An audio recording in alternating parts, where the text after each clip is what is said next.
quando você fala assim, né, me ver como gente, né? Por que você fala assim, me ver como gente? Porque, infelizmente, ainda tem pessoas que não veem os homossexuais como pessoas normais.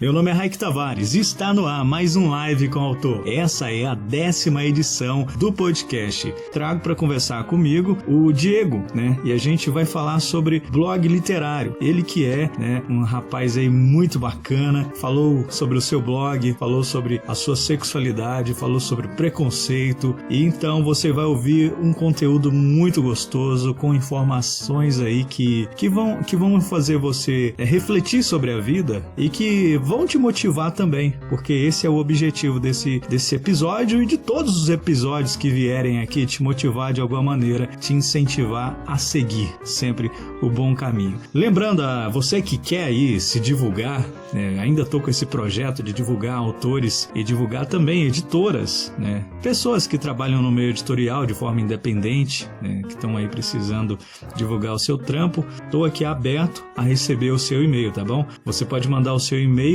ou me procurar nas redes sociais, @Raik Tavares. Em qualquer lugar você me encontra aí nas redes sociais. Só não estou no Tinder e também não estou no TikTok. Só lá que eu não estou. E no Snapchat também. Tem algumas redes sociais que eu não estou, mas as principais eu estou, tá bom? Então pode me procurar aí que com certeza a gente vai conversar e vamos aqui divulgar o seu trabalho com o maior prazer do mundo. Pode mandar também um e-mail no rackjp@hotmail.com. Mande aí mensagem no e-mail, manda seu trabalho, manda aí que vamos divulgar com o maior prazer. Eu coloquei um apoia-se pro Live com o Autor. Então, se você gosta muito do projeto e quiser aí apoiar esse projeto, eu conto mesmo com a sua participação, tá bom? Vai estar aqui nas informações do feed desse episódio, o link para você ir lá. Se você achar interessante, quiser apoiar, eu vou ficar ainda mais feliz, porque você vai incentivar aí a produção do conteúdo e cada vez mais o conteúdo vai melhorando por causa desse seu apoio. Então manda brasa, participa lá se puder, e se não puder participar, mas compartilha aí, manda para os amigos, que já ajuda demais. Então vamos lá pro 10º episódio do Live com o Autor. Em 3, 2, 1 e... claquete.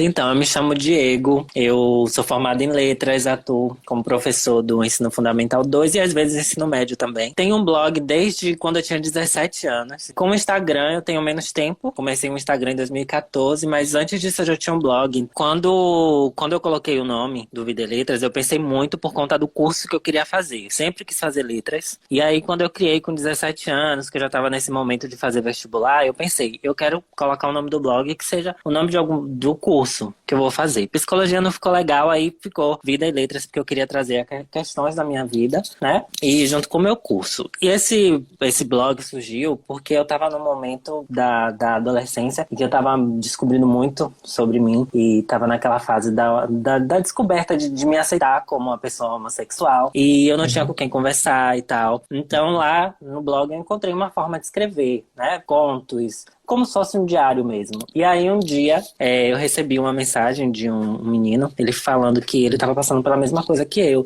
e que o texto dele tinha feito muito bem para ele, e que era para eu continuar escrevendo. E isso realmente me deixou feliz, porque eu vi que eu não estava só. E aí eu quis levar o Vida e Letras. Já passou por várias fases, eu já escrevi poemas, já escrevi contos, já fiz mistura disso tudo, e agora eu tô numa outra vibe, numa outra fase, que tá me deixando muito feliz também.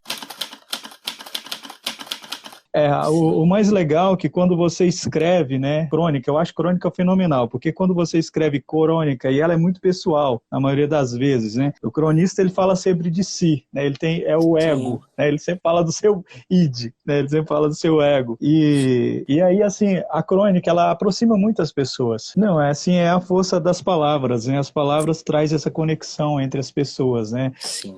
Você é uma pessoa que pensa de uma maneira, vive de uma maneira, tem uma sexualidade, e as pessoas que acabam lendo o seu texto e vendo, né, a partir do seu texto, a sua percepção de mundo, vai pensar, poxa, eu não estou sozinho, tem alguém aqui que também está sofrendo, que também está buscando se entender como ser humano, como pessoa. É a questão da representatividade mesmo, né? Nessa época que eu criei o blog, eu não tinha nenhuma referência, assim, nenhum livro, ou era raro encontrar um livro que trouxesse a questão da representatividade LGBTQ+, e hoje tem. Então é por isso que eu sempre bato na tecla que é preciso a representatividade mesmo, para que a gente possa se ver, né? Se encontrar e se entender como gente, porque nós somos seres humanos como qualquer outra pessoa, e quando a gente se vê dentro de um livro, dentro de uma história, vivendo um papel como uma pessoa normal mesmo, isso é muito gratificante e ajuda bastante também. Quando você fala assim, né, me ver como gente, né? Por que você fala assim, me ver como gente? Porque, infelizmente, ainda tem pessoas que não veem os homossexuais como pessoas normais, né, entre aspas. Então, essa normalização de um personagem homossexual, por exemplo, vivendo sua vida normalmente, trabalhando, comprando pão na padaria, de forma natural, não com aquela ênfase, não com aqueles estereótipos chatos, sabe? Então, isso sim é uma forma de ver, de mostrar o homossexual de forma como ele realmente é, e não como uma coisa de outro mundo, uma coisa pra gente rir, pra dar risada, como sempre aconteceu muito.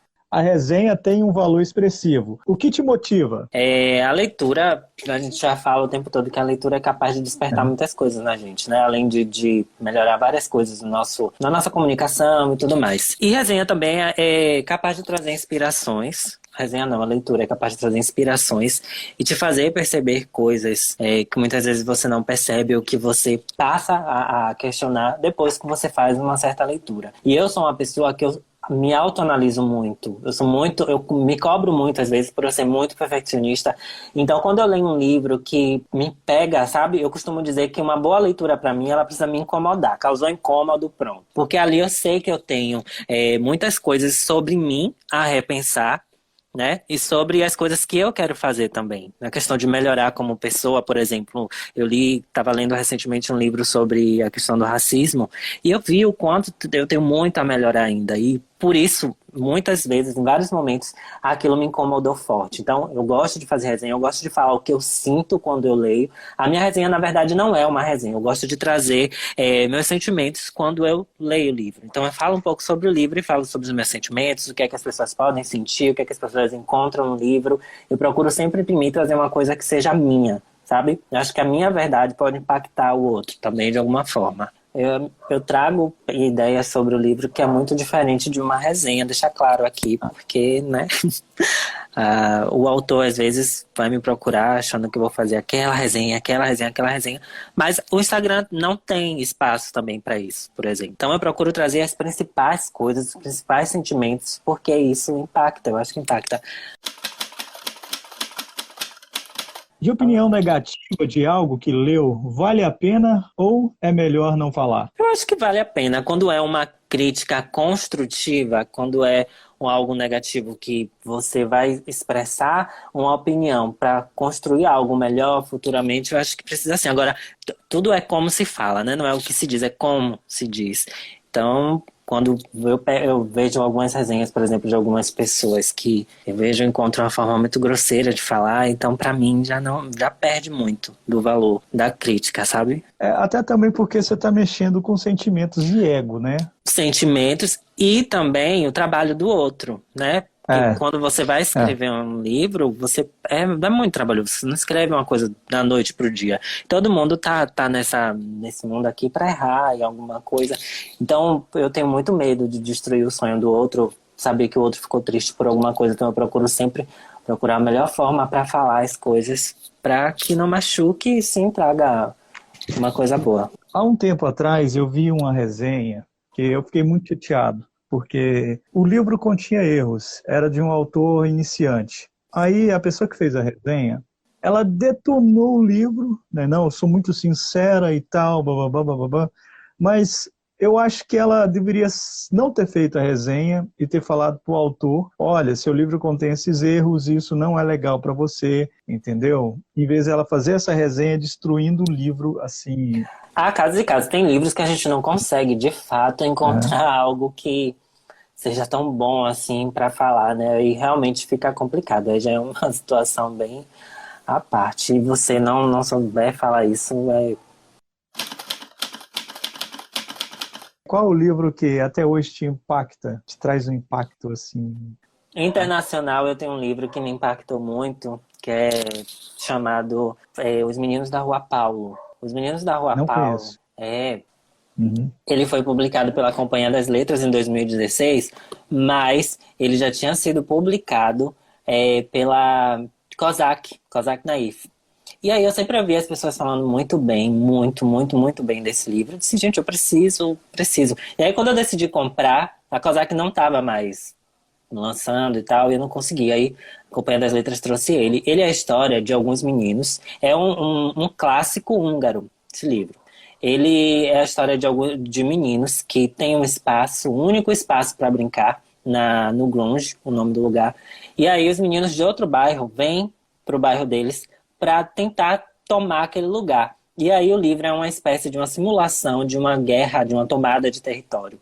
Só que a forma como a narrativa é feita, ela traz toda uma questão. Primeiro que são crianças, né? Então a gente já pega aquele impacto da simplicidade da criança, daquela visão mais pura da criança. E aí traz para você a importância de você dar valor, sabe, às pessoas ao seu redor. E também a importância de você saber como lutar, saber como entrar numa luta e saber ser sincero e digno nessa luta. Então esse livro me trouxe um impacto muito grande, porque me emocionou também demais. E eu sempre que eu posso, eu indico ele. Tem outros também, mas esse...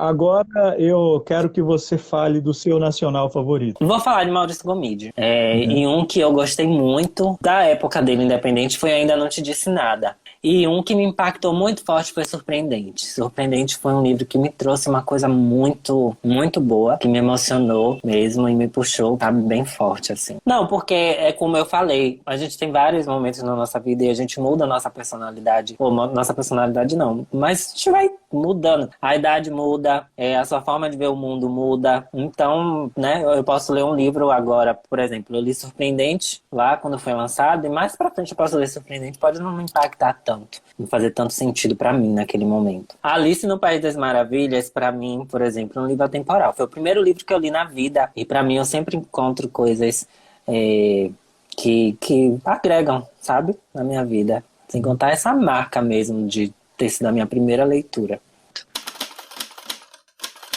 Quando você começou, o Instablog, né, que você entrou no Instablog? Tava rolando a Copa nesse ano e foi um dia de São João. Eu terminei o relacionamento de 4 anos. Eu tava muito na bad, muito, muito, muito, muito triste. E eu disse, gente, eu preciso fazer alguma coisa pra eu me distrair, porque senão eu vou pirar. E aí eu comecei a ver que tinha alguns Instagrams já que traziam um perfil literário. Eu disse, eu vou me jogar também. Vou me jogar, vou fazer uma extensão do Vida e Letras blog e vou continuar aqui. Era horrível meu perfil. Eu olho as fotos hoje e eu vejo, meu Deus do céu, que coisa horrível. Mas foi muito bom.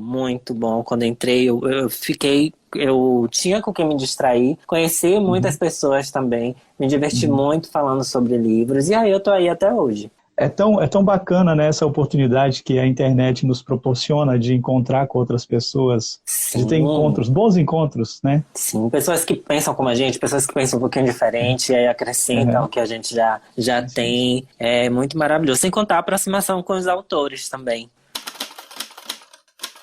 E hoje, como é que funciona o seu processo de resenhas? Igual, por exemplo, um autor, ele te procura ou na maioria das vezes você hoje procura ou não? Como é que funciona? Não, assim, ó, eu sempre fui muito da liberdade. Eu gosto de passear por perfis, gosto de conhecer vários trabalhos. Infelizmente, por conta da agonia do dia a dia, nem sempre dá pra você dar atenção a todo mundo que você quer, porque é muito Instagram também, mas eu sempre procuro estar conhecendo uma coisa nova. E a mesma coisa acontece com os autores. E aí acaba deles me procurarem para pedir para me enviar um livro. E aí eu leio tranquilamente. Agora, assim, o meu processo de escolha é pelo gênero. Quando eu vejo que é um gênero que para mim não vai funcionar tanto, que não é a cara, que eu procuro imprimir no meu perfil a minha personalidade. Eu procuro ser o mais fiel possível. Então, por exemplo, eu não gosto de uma leitura hot, de livros hot. Não gosto. Então, quando um autor que escreve com esse tipo de história, eu trato da melhor maneira possível, que eu gosto de conversar com as pessoas, mas eu deixo claro a minha sinceridade, que é o tipo de livro que eu não gosto de ler. É uma coisa que eu não gosto de trazer para o meu perfil. E o meu público, as pessoas que me acompanham, sabem disso e aceita tranquilo. Então, eu procuro trazer mesmo muito da minha verdade, do que eu gosto. Até porque eu leio sobre um livro hot. Eu sei que eu vou falar de forma negativa. Por exemplo, eu sou um autor desconhecido, né? E quero que você faça uma puta de uma divulgação com o meu nome. Para isso tem um custo, porque tem muitas pessoas que elas cobram. Né? Sim, eu ainda não cobro. Não cobro pra fazer resenha, mas tem gente que cobra sim. E eu acho que é tranquilo, sabe? O Instagram, ele deixou de ser um lugar, um álbum, sabe? Que você cria um Instagram, agora é venda. O Instagram é uma vitrine agora, que você... Com certeza. Né? Você consegue vender uma imagem, você consegue vender uma personalidade, uma história, uma ideia. Então é um lugar para você realmente vender. Requer muito trabalho. Fazer fotos para Instagram requer muito trabalho. Eu sou muito perfeccionista, por exemplo, e eu passo dias, às vezes horas, para conseguir fazer uma foto que eu goste, e horas para conseguir formar uma combinação de feed que eu gosto, que eu acho interessante para as pessoas verem. Então, você tem um tempo, você tem um custo das coisas que você compra, dos aplicativos que você usa para conseguir fazer tudo bonitinho. Eu ainda não estou cobrando, futuramente, quem sabe, mas quem cobra eu não acho ruim, não. Cada um sabe onde aperta seu calo, né? Há quanto tempo você gasta aí para fazer uma leitura e depois a resenha? Olha, eu sou uma pessoa, inclusive eu fiz um post sobre isso hoje, eu sou uma pessoa que eu não gosto de me cobrar. Se eu tiver com vontade de ler aqui agora, eu quiser ler 30 páginas, eu vou sentar e eu vou ler. Mas se hoje eu tiver poxa, eu não tô a fim de ler, eu não vou ler. Então eu não dou, assim, vou dizer, um autor me pede pra fazer parceria, eu digo, olha, eu vou ler em tantos dias. Não vou, porque eu sei que isso não vai rolar. O que eu me proponho a fazer é ler o livro da melhor forma possível e escrever uma opinião sobre ele da melhor forma possível também, mesmo quando ele é negativo. Sempre procuro trazer muita sinceridade quando eu não gosto de um livro, mas de forma bem respeitosa. Então eu não me dou tempo para fazer leitura de livros e fazer resenha, porque acho que precisa fluir. Para você, o que um bom livro tem que ter, Diego? Ele precisa ser o mais verossímil possível. Tem um autor que eu amo, que é Dave Nichols. Eu acho que Dave Nichols é muito injustiçado aqui no Brasil, as pessoas não gostam. Mas por que eu amo os livros dele? Ponto. Por que as pessoas não gostam dele no Brasil? Eu não sei. Eu sei que eu gosto porque ele traz personagens que são tão reais, que chegam a ser palpáveis. Sabe? Ele não traz aquela coisa, aquela obviedade do final feliz. Ele traz a obviedade, ele traz no final de um livro, e personagens que são muito próximos de quem é você, de alguém que é perto de você. Ele traz todas as imperfeições do personagem, que ele não é só bonzinho o tempo todo, não é só ruim o tempo todo. Ele tem os dois lados ali de forma natural, e ele não dá aquilo que você espera de forma tão óbvia, tá? Eu acho que isso incomoda muito algumas pessoas. Tanto que o meu livro favorito dele é Um Dia. Tem muita gente que me diz que não gosta do livro, que é muito chato, isso e aquilo. Recentemente eu li um livro chamado Uma Dor Tão Doce, que é o novo livro dele que vai ser lançado, e eu vou indicar muito pra você também. Pra gente encerrar, como você já indicou um livro, né? Indica pra gente um filme ou uma boa série. Ai, menino, olha... Vou começar com o filme. Moulin Rouge, Amor em Vermelho, pra mim é o melhor filme que eu já vi na minha vida. É com Nicole Kidman e Ewan McGregor, é um filme de 2001. Ele mistura música, poesia, um drama. É a coisa mais linda de se ver. Ganhou Oscar na época também. Eu indico a todo mundo. Indico muito. Assista, por favor, e depois me fale também. E série, eu gosto muito de uma série de 98 chamada Dawson's Creek. Eu não sou muito dada à série não, mas essa série me pegou muito forte. Até hoje eu assisto de vez em quando alguns episódios. É uma série que muita gente não conhece, mas que eu indico sempre mesmo, porque eu acho importante todo mundo conhecer.